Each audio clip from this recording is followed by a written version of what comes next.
स्वागत है आपका बिंदास बोल में। आज हम चर्चा करेंगे पश्चिम बंगाल में मुर्शिदाबाद में हुई हिंसा पर।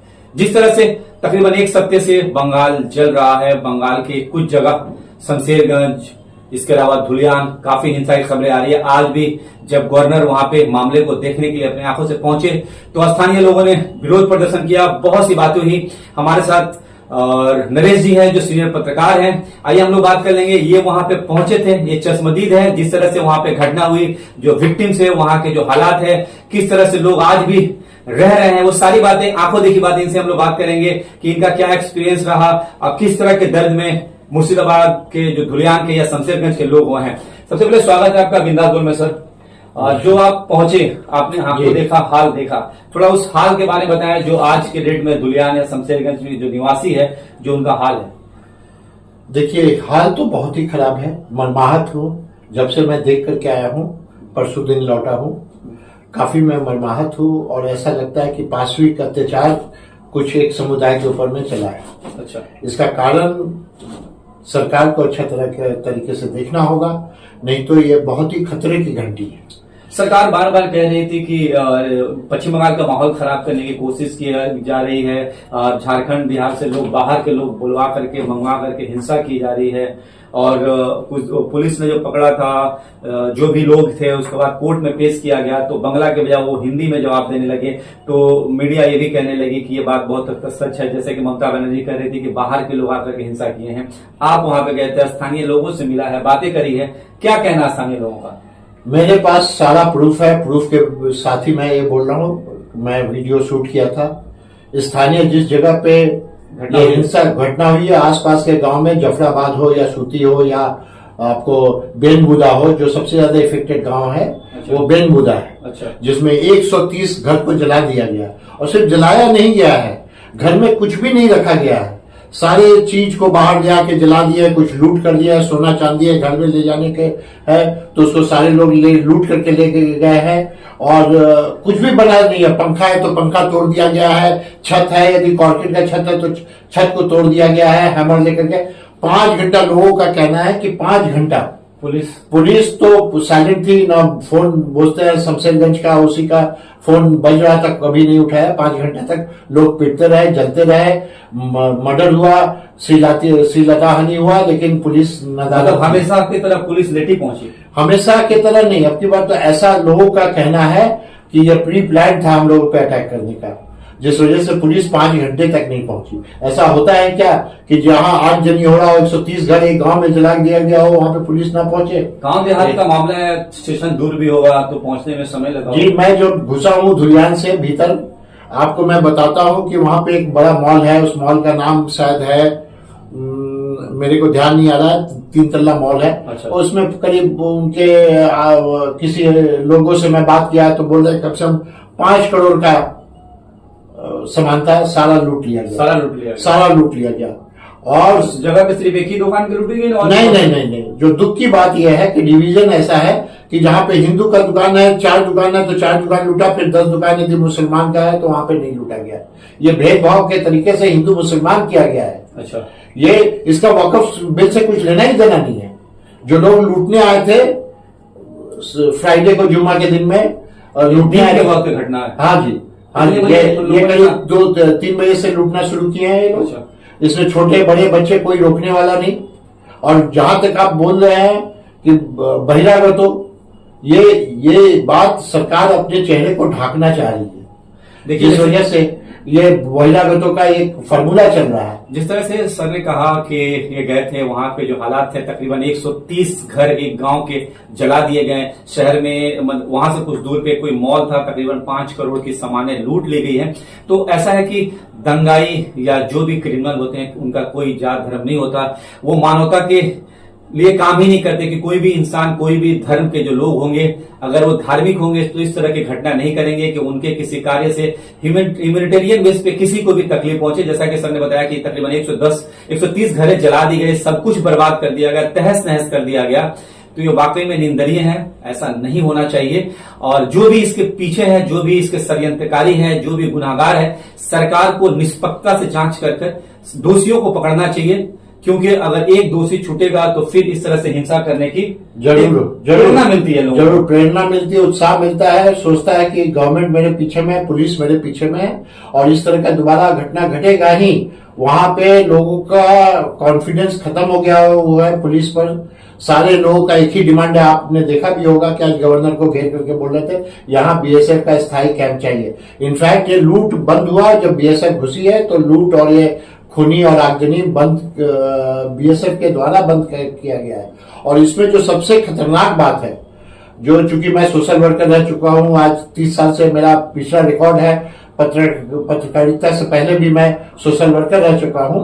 मैं जब गया था एक पत्रकार टीम लेकर करके, तो मैं सोचा था कि कुछ रिलीफ भी दे दूं। सोशल वर्कर के तौर पे सोचा कि आपने रिलीफ भी जी बांटा हाँ, वहां पे। आपको जान करके काफी दुखित होंगे कि जब लोग पलायन किए, हिंदू लोग पलायन किए, तो उनके पास कोई जरिया नहीं था। रातों रात उन लोगों ने पलायन किया नदी पार कर करके। अच्छा। नदी के पार में वैष्णव नगर है, वहां पे पुलारपुर हाई स्कूल है। अच्छा। वहीं पे उन लोगों ने सर लिया, करीब बोलते हैं कि 1000 फैमिली थे। अच्छा। सर लिया। तो मैं जब गया उधर पे, मैं एक मीडिया कर्मी को, किसी को नहीं, ये तो पहला इंसिडेंट है। मालूम नहीं क्या सरकार छुपाना चाह रही है कि मीडिया कर्मी को नहीं घुसने दिया।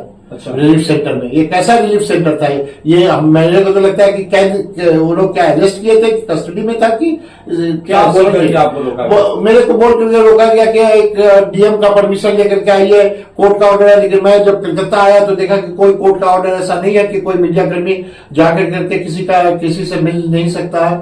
और फिर मेरे को ये भी पता चला कि वे रिलेटिव गए थे तो उनको नहीं मिलने दिया जा रहा था। तो आपकी सरकार क्या छुपाना चाह रही है? सरकार जो अत्याचार हुआ है, अपने मुंह पे काली लगा है, उसको छुपाना चाह रही है, ऐसा ही लगता है। और क्या कर सकते हैं? लगता है इवन रिलीफ नहीं देने दिया गया। वहां एक फोर्ट, जैसे कि पुलिस, यदि इतना पुलिस सक्रिय होती तो इतने गरीब लाचार लोग का घर नहीं जलता। वहां पे काफी सारा एक फोर्ट में तब्दील था। अच्छा। रिलीफ सेंटर कि किसी को ना जाने दिया जाए। एक आईपीएस ऑफिसर वो बोल रहे थे कि नहीं जाने हम देंगे, हमको किसी तरह का ऑर्डर नहीं है। ये कौन ऑर्डर दिया है, कौन सा कोर्ट का ऑर्डर है, ये भी वो देने में असमर्थ थे। क्या लगता है कि ये जो हिंसा की मामला है, जिस तरह से आप बता रहे हैं, कई लोग पीड़ित हैं, लेकिन प्रॉपर डेटा गवर्नमेंट ना ही मीडिया को दे रही, ना सार्वजनिक कर रही है? कभी नहीं देगी, कभी नहीं। अपनी असफलता को गवर्नमेंट क्यों दिखलाएगी? आप जान रहे हैं ना कि ये काफी असफल रही हुई है। जो जिस व्यापक तरीके से ममता बनर्जी कह रहे थे कि बाहरी लोग माहौल खराब करने चाहते हैं, जिन लोगों को उस दंगे के आरोप में पकड़ा गया है, कोर्ट में पेश किया गया है, वो बंगाल से ताल्लुक ही नहीं रखते हैं। अरे भाई, वो किसको पकड़े? पुलिस तो उनकी है, वही पुलिस तो 5 घंटे मुर्शिदाबाद से ही सुन लीजिए। मुर्शिदाबाद में तो हिंदू भी है, मुर्शिदाबाद में तो सारे लोग हैं, तो किसको पकड़ी, क्या पकड़ी है तो पुलिस जानता है। 5 घंटे तक पुलिस एक साधारण जनता को नहीं प्रोटेक्ट कर पाई 5 साल। मेरे पास फुटेज है, सारा फुटेज मैं लाया हूं। मेरा मोबाइल भर्ती है, मेरा कैमरा भर्ती है फुटेज से। आपका दिल दह जाएगा यदि आप मानवता के आधार पे आप देखिएगा। हिंदू हो, मुसलमान हो, उससे कोई मतलब नहीं है। एक ह्यूमन बीइंग है, आपको समझना चाहिए। And you are head of the family. Mamata Banerjee को मैं बोल रहा हूं, she is head of the family. शर्म आनी चाहिए ऐसा मुख्यमंत्री को। मैं धिक्कार जनाता हूं पत्रकार संघ, मैं प्रगतिशील राष्ट्रवादी पत्रकार संघ हेड करता हूं, उसके तरफ से मैं धिक्कार जनाता हूं। कम से कम इन सब मामलों पे सरकार को खुले तौर पे सामने आना चाहिए और लोगों की सुरक्षा का ध्यान रखना चाहिए। ये ममता बनर्जी ने एक अनाउंस भी किया था कि जो भी लोग मारे गए हैं उन्हें 10 लाख रुपए, इसके बाद जिनका घर बर्बाद हुआ है उनका घर बंगाल आवास योजना के तहत बना करके भी देगी। तो एक तो सपोर्ट दिया है ममता बनर्जी ने। तो उनको बोलिए कि एक काम करे ना, और जो चंदन दास और और एक उनके फादर जो मरे हैं, उनका नाम मेरे को ध्यान नहीं आ रहा है, शंकर चंदन दास और बाप बेटे जो वो दोनों का लाइफ वापस दे दे। 10 लाख की जगह ये नहीं होगा। ऐसा तो अभया के समय में भी मैं देखा था कि वो कुछ लोग गए थे कि अभया के पास में अभया सरकार कॉम्पनसेशन देती है। अभया के पास में गए थे, ऐसा घिनौना जगह पे अभया के जैसा घिनौना हुआ था। उसमें भी कहा गया था कथित तौर पे कि कुछ लोग गए हुए थे पैसा देने के लिए। देखिए, आप ऐसा स्थिति क्यों लाते हैं? ऐसा स्थिति क्यों लाते हैं? वो कुछ दिन पहले बोली हुई थी कि मुसलमान दुधारू गाय है, गाय कभी कभी लात मारता है, तो क्या हम लोग को ये समझ लेना चाहिए कि अब लात मारना शुरू कर दिए? मेरा प्रश्न आपसे, मेरा प्रश्न उन लोगों से है कि क्या वही दुधारू गाय, ममता बनर्जी का जो दुधारू गाय है, वो क्या लात मारना शुरू कर दिए क्या? और लात यदि मार रही है तो अपने तक ही सीमित रखे ना। ये पूरा बंगाल जला कि क्या है? ये बंगाल, आज बंगाल जल रहा है, कल को बाहर जलेगा, बाहर में मुसलमान अस्थिर हो जाएंगे। मुसलमान के लिए क्यों नहीं सोच रही है? क्या लगता है कि इस तरह की जो घटनाएं हो रही है, कुछ लोग हैं जो इसका बढ़ावा दे रहे हैं? देखिए, ये बढ़ावा देना, ये देना, कोई भी बढ़ावा देवे, मैं यदि सत्ता में हूं तो मेरा ये पूरी जिम्मेवारी है कि मैं किस तरीके से कंट्रोल करूंगा। ये हमारा जिम्मेवारी है। चलिए, हम किसी दूसरे पर हम ये झेले कि वो कर रहा है, बीजेपी कर रहा है, बजरंग दल कर रहा है, इसका कोई मायने नहीं। आप लॉ को आप अपने हाथ में लीजिए और उसको अंदर करिए, चाहे किसी भी जगह का हो। Human being is human being. अभी जो लोग पलायन किए थे, क्या वो वापस आके रह रहे हैं ना? अभी नहीं, जहां तक जिस दिन मैं गया था उस दिन शायद 5% लोग आए थे, वो भी जो लड़के लोग रात को सोते हैं और भाग जाते हैं, गांव में नहीं रहते। अच्छा, बहुत बहुत शुक्रिया। ये थे नरेश सर, जिनसे हम लोगों ने बातें करी, अपने आंखों देखे हाल बताया।